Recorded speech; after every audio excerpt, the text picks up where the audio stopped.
problem 7.9. So we have a random variable x that follows the hypergeometric distribution with 3. So I think this is this guy here is m. This is the n. This is the little n. Okay, so that is the hypergeometric distribution, the parameters for the hypergeometric distributions.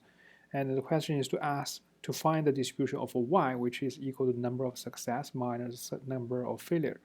So first recall, what is a hypergeometric distribution?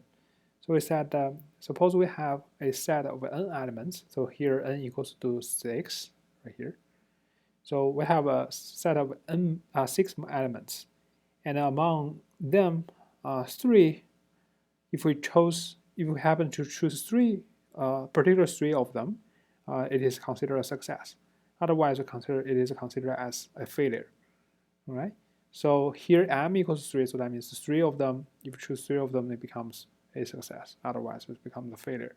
And now the question is, we choose 1 from the 6 for 2 times. So the x will be equal to the number of successes we did in that two choices. So n equals to 2 trials. Okay, so that is the hypergeometric distribution.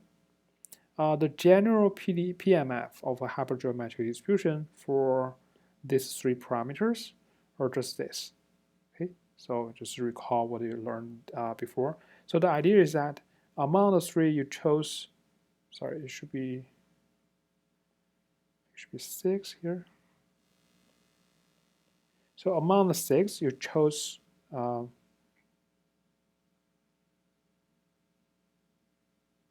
2.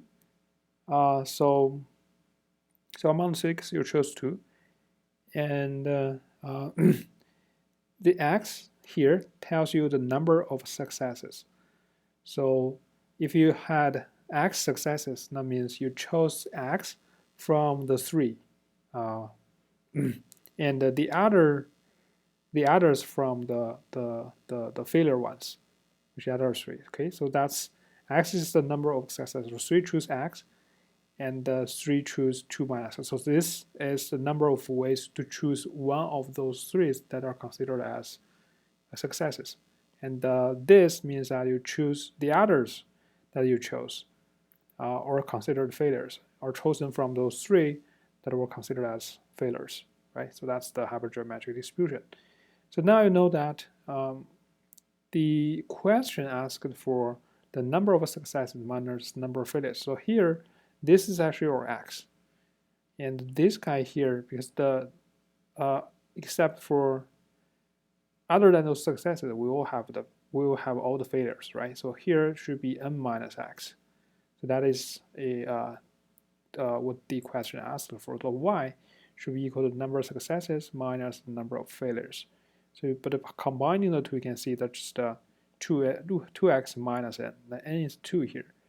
So that's how we get this. This is our y. So y and x are related by a very simple way. So y equals to 2x minus 2. And they're 1 to 1, as you can see.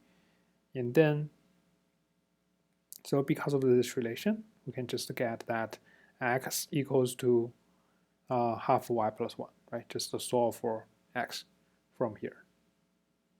Okay, then we get that. And then we can simply just replace everywhere we had x with, sorry, here and here. Everywhere we had x, we replaced it with half y plus 1. So now we just get from here to here. Okay.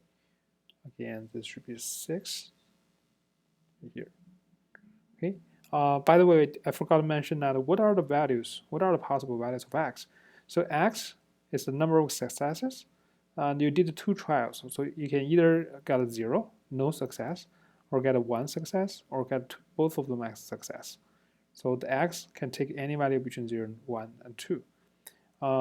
And from here you can see that actually x has to be less than equal to 3. And also from here you can see that 2 minus x has to be less than equal to 3. But anyway, if you know that x is between 0 to 2, then this 2 must be satisfied by default, right? So the x has to be just equal to any one of these three numbers. So if x equals to one of those three numbers, then you plug this back in here, you'll see that y will be equal to -2, 0, 2. So these are the possible values for y, and the probability of taking each of these three values is given by this formula.